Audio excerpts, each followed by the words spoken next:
Hello friends, BSc second semester chemistry का जो हम लोग यूनिट 7 देख रहे हैं, kinetics and mechanism of polymerisation. तो आज हम इसमें आपको बताएंगे बहुलक पॉलीमर के बारे में और क्लासिफिकेशन ऑफ पॉलीमर्स भी देखेंगे।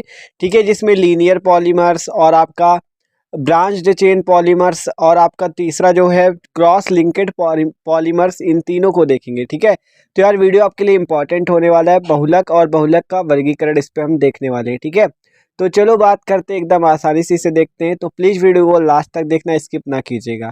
तो पहले बात करते हैं बहुलक क्या होता है। तो देखो, लघु एवं सरल एकलक, क्या कह रहा है, लघु एवं सरल मोनोमर अणु परस्पर संयुक्त होकर वृहद या विशाल संरचना वाले अणु बनाते हैं, जिन्हें बहुलक पॉलीमर कहते हैं। और बहुलक अणु के बनने की प्रक्रिया पॉलीमेराइजेशन कहलाती है। ठीक है, क्या बात कही गई, लघु मतलब जो छोटे छोटे अणु एकलक होते हैं वो संयुक्त होकर एक बड़ा विशाल अणु बना लेते हैं, जिसे बहुलक पॉलीमर कहते हैं। ठीक है, और बहुलक अणु के बनने की प्रक्रिया पॉलीमेराइजेशन कहलाती है। तो चलो समझते हैं पॉलीमर जो बहुलक है वो होता क्या है। तो सिंपल हमने समझा, जो एकलक या कह सकते हो मोनोमर है, उससे मिलकर पॉलीमर का निर्माण, बहुलक का निर्माण होता है। ठीक है, मोनोमर एक छोटी इकाई है, पॉलीमर एक बड़ी इकाई है। ठीक है, लिख सकते हो कि मोनोमर एक छोटा अणु है, पॉलीमर एक बड़ा मॉलिक्यूल है। ठीक है, तो ये बात है मोनोमर और पॉलीमर की। तो मोनोमर से बनता है पॉलीमर। एग्जाम्पल के तौर पर मान लो एथिलीन है आपका, CH2 डबल बॉन्ड CH2। ठीक है, ये आपका एथिलीन है। ठीक है, तो CH2 डबल बॉन्ड CH2 जो है, इसका नाम है एथिलीन। ठीक है, अब ये जो एक क्या है, मोनोमर है। ठीक है, क्या एकलक है। ठीक है, अब अगर इसके हम लोग यहाँ पे n मॉलिक्यूल ले ले, तो यहाँ पे जब n मॉलिक्यूल लोगे तो देखो यहाँ से होगा क्या, n है। ठीक है, n मॉलिक्यूल जब लोगे तो यहाँ से होगा क्या, मतलब ये आपस में जुड़ते हुए चले जाएंगे और आपका बना क्या लेंगे, पॉलीएथिलीन, या कह सकते हो आपका एक पॉलीमर का निर्माण हो जाएगा। देखो यहाँ पे ये ऐसे, और आपको यहाँ पे n लिख देना है। ठीक है, क्योंकि NCH2 और CH2 डबल बॉन्ड CH2। ठीक है, एथिलीन का formula CH2 double bond CH2, तो पॉलीमर आपका बन जाएगा।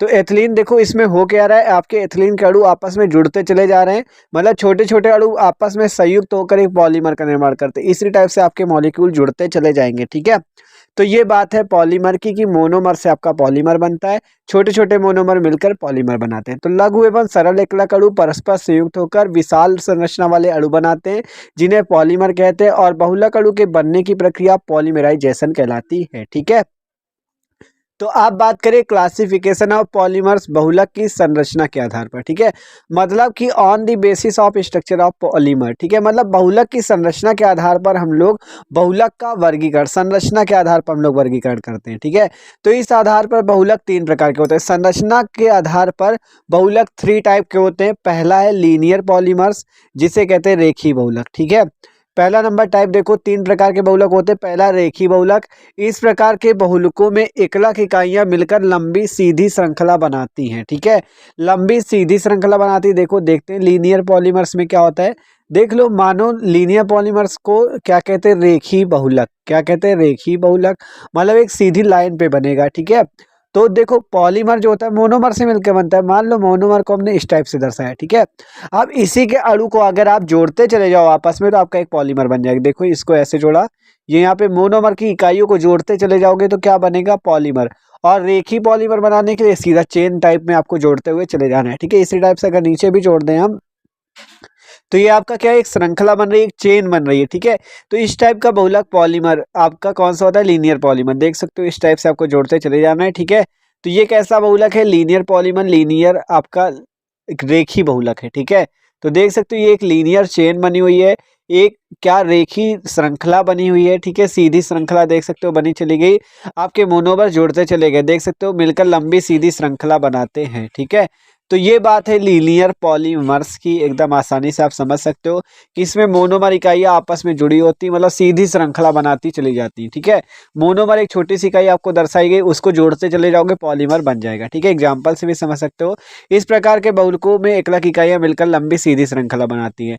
आप बात करें इसकी प्रॉपर्टीज की, तो ये उच्च घनत्व, उच्च तन्य सामर्थ्य एवं उच्च गलनांक वाले पॉलीमर है, क्योंकि यह अच्छी तरह बंधी हुई संरचना वाले होते हैं। ठीक है, एग्जाम्पल के तौर पर पॉलीथीन, नायलॉन, पॉलिएस्टर आदि। ठीक है, पॉलीथीन, नायलॉन, पॉलिएस्टर आदि ये सारे जो हैं लीनियर बहुलक हैं, लीनियर पॉलीमर अर्थात रेखीय बहुलक हैं। ठीक है, अगला नंबर टाइप देखो, ब्रांच्ड चेन पॉलीमर, शाखित श्रृंखला बहुलक। ठीक है, जिस इस पे ब्रांच निकली होंगी, शाखा। इस प्रकार के बहुलकों में एकलक इकाइयां आपस में जुड़कर एक लंबी श्रृंखला बनाती, जिसे मुख्य श्रृंखला कहते हैं।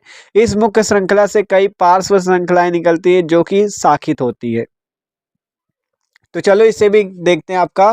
तो ब्रांच चेन पॉलीमर जो है हमारा, इसका ब्रांच से मतलब ही शाखा। ठीक है, उसकी पार्श्व संरचना निकलेगी। तो मान लो ये मोनोमर है, अब इसी को आपको जोड़ते जाना है और ब्रांच चेन पॉलीमर का निर्माण करना है। तो देखो बात करते हैं कैसे। तो देखो पहले आपको एक लंबी सीधी श्रृंखला जोड़ते चले जाना है। ठीक है, लंबी सीधी श्रृंखला जुड़ जाएगी, जिसे कहते हैं मुख्य श्रृंखला, इसे कहते हैं मेन चेन। ठीक है, मुख्य श्रृंखला लिख सकते हो यहाँ पे। ये क्या है, मुख्य श्रृंखला है, मुख्य चेन है आपकी, मेन चेन है। ठीक है, तो ये मुख्य श्रृंखला होगी। अब इससे पार्श्व श्रृंखलाएं बाहर निकलेंगी। मान लो ये ब्रांच का वाला, जैसे पेड़ पे देखते हो शाखा अलग अलग होती, वैसे ही इसको जोड़ देना। देखो इसी टाइप से आगे भी जोड़ सकते हो, ये यहाँ। ठीक है, इसी टाइप से मान लो इस पे भी आप जोड़ सकते हो, यहाँ पे ये आगे जोड़ते चले जाओ। ठीक है, किसी से मतलब ब्रांच आपको निकाल देनी, शाखा निकाल देनी। मोनोमर इकाइयां ही जुड़ी हैं आपस में।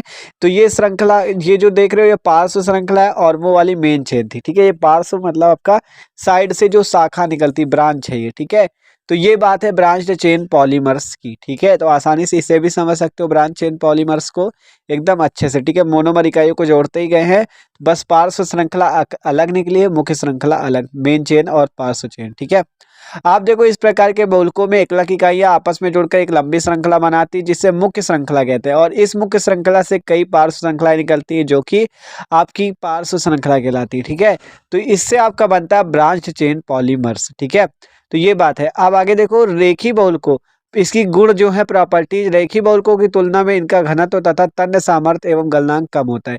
एग्जाम्पल एलडीईपी, ग्लाइकोजन, स्टार्च, ईटीसी या आदि। ठीक है, तो ये बात है ब्रांच चेन पॉलीमर्स की, एलडीईपी, ग्लाइकोजन, स्टार्च, ये सारे एग्जाम्पल इसके। ठीक है, तो ये बात थी दूसरा। अब तीसरा बहुलक देखो, cross linked polymers, cross linked बहुलक।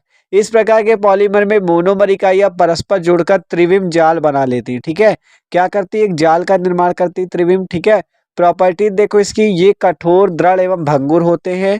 ठीक है, कठोर, दृढ़ एवं भंगुर होते हैं। उदाहरण बेकेलाइट, मेलामिन, फार्मेल्डिहाइड, रेजिन आदि। ठीक है, तो ये इसके एग्जाम्पल हैं। तो देख सकते हो प्रॉपर्टीज भी देखी, उदाहरण भी अब थोड़ा समझ रहे थे इससे भी, क्रॉस लिंक्ड पॉलीमर्स को। तो इसमें भी आपकी वही मोनोमर इकाइयां होंगी। ठीक है, लेकिन इसमें क्या होगा, एक जाल का निर्माण होगा, आपका एक पूरा त्रिविम जाल बन जाएगा। ठीक है, क्रॉस लिंक्ड पॉलीमर्स पे।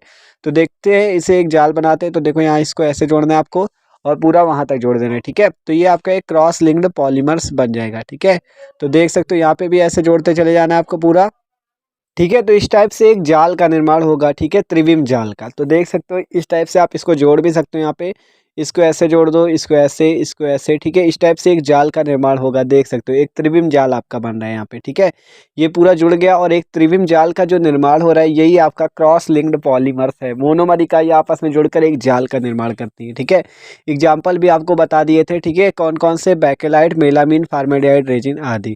तो इस प्रकार के पॉलीमर में मोनोमर इकाइयां एक त्रिविम जाल का निर्माण करती हैं। ठीक है, ये मोनोमर इकाई थी जिसने आपस में मिलकर एक त्रिविम जाल का निर्माण किया। तो ये है क्रॉस लिंक्ड पॉलीमर्स की बात। ठीक है, तो देख सकते हो इस प्रकार के पॉलीमर में मोनोमर इकाइयां परस्पर जुड़कर त्रिविम जाल बनाती, ये कठोर, दृढ़ एवं भंगुर है। Example bakelite, melamine, formaldehyde, resin. ठीक है, तो ये बात थी भाई बहुलक और बहुलक के प्रकार। ठीक है, संरचना के आधार पर। तो यार वीडियो अच्छा लगा हो तो प्लीज लाइक भी कर देना। Okay, thanks for watching this video.